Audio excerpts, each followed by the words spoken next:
What kind of skills would you say that, I'm going to say lawyers, but anyone generally in business needs to have if they're at the start of that type of journey, or at, I suppose, any point in the career? What attributes, what skills, what way of thinking do you need to have?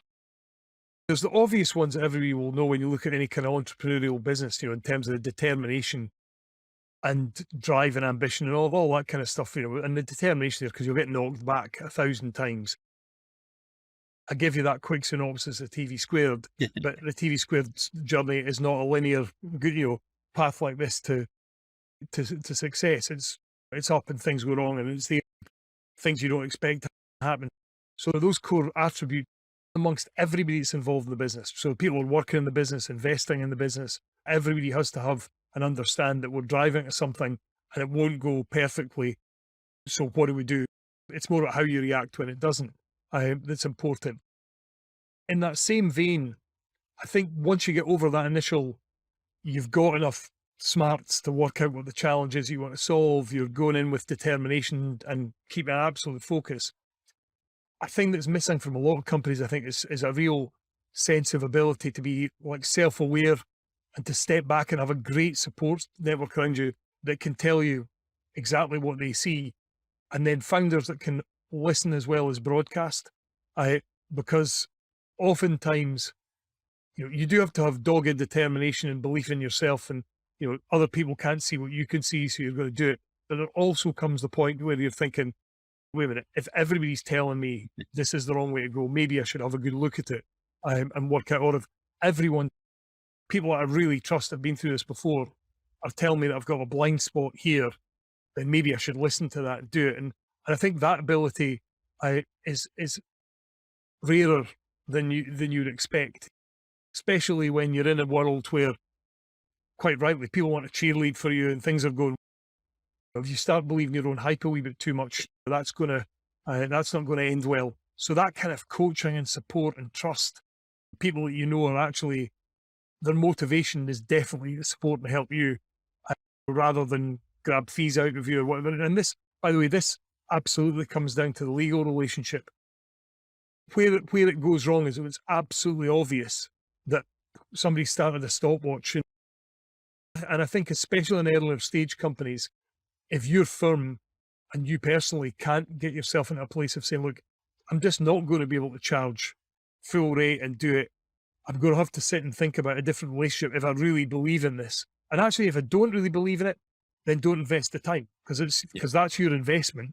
You're not going to, unlikely, I know things can allow it, but it's not an equity investment, probably shouldn't be in a legal sense, but it should be on the basis of, right, if we build up a relationship of trust now, there's a point where the fairy starts raining money from the sky because the deal's needed. And I will benefit from that, because at the start I invested where there was no real fees that company could afford. So rather than trying to screw cash out of it, and people understand that. People understand that professional advisors have got to live, and they've only got 24 hours in a day, or hopefully more like 7 or 8 hours in a working day. Got to, their time is their absolute currency. And a genuine conversation where, do you know what, the talent I see in this company, I really believe in it. Look, here's what I'm going to need. Here's a way that we can, cover something in our cost, but don't worry, I'll be there when you need it. And it's happened. It's happened to me multiple times. And I even do it now, even though for us, we've got good capital behind us now. When we're talking about a startup, because it really affects the founders, we'll sit down with the various legal organizations, financial organizations, accountants that we work with, and say, right, not asking you to do for nothing, but here's the stage of the business, here's the plan, this is about the budget we've got, are you okay to hook in for that? And we've got a relationship now where we've been through the cycle so many times that they're like, yeah, no problem. Because they're doing the same thing, they're risk assessing the portfolio with us and sort of betting on us that, okay, everyone's not going to make us money, but the ones that do will do really well. And I think that buy-in emotionally as well, I think, is so important. The backing, like believing in the product, taking an element, sharing an element of risk as well. There's so much to that. It obviously helps the startup. financially and all of that, but getting the right people who actually just buy into it and try to help deliver it. Yeah, it is the cliche journey, but it's a very important part of it, even beyond the financials. Yeah, and it's quite interesting because I see it sometimes with bigger firms, and I don't even just mean legal. I see it in corporate finance and all sorts of areas. And especially some of the really big multinational firms, they invest in these programs which are to work with up and coming tech companies, and because they've sat in a strategy session and said, yeah, clearly we need to build pipeline, and here's what's going, right, we're going to do it. And then when you sit down with them, the rate card that comes out of the back end of it, and whether that's rate card today or rate card tomorrow, I was like, there's no way I'm going to commit to that. How do I really know you're going to add value, to this? Yeah. And that's the bit where I think the big brands are potentially in real trouble, is because what they're really saying to us is, well, I'm not going to name any, but if you partner with us, having us directly involved in you will be part of the reason you're successful. So you got to believe it. And I'm going, well, actually the flip is potentially true. And what I would really say to you is, no, you're on risk the same way as we are. And if you're not prepared in trusting us and saying, if we build up a level of trust, we'll have faith in you the way you've got faith in us, and the things will flow.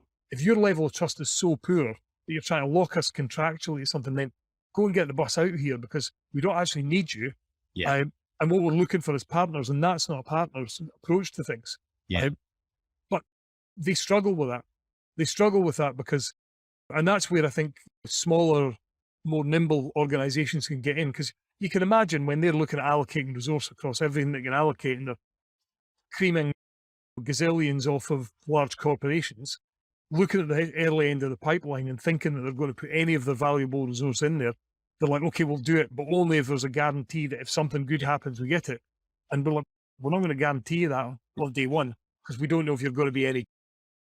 And I think that will blow back in your face. So then it's pointless investing all that money and building all these complex programs if you've not got a fundamental dynamic right. Mm-hmm. No, fascinating. Much, I'm sure, to ponder for many people, especially in the legal sectors, regards how they approach opportunities and working with clients. You've been very generous with your time. Could I ask you one final thing, please, Chris? Sure. Is what is the best piece of advice you have been given or would give?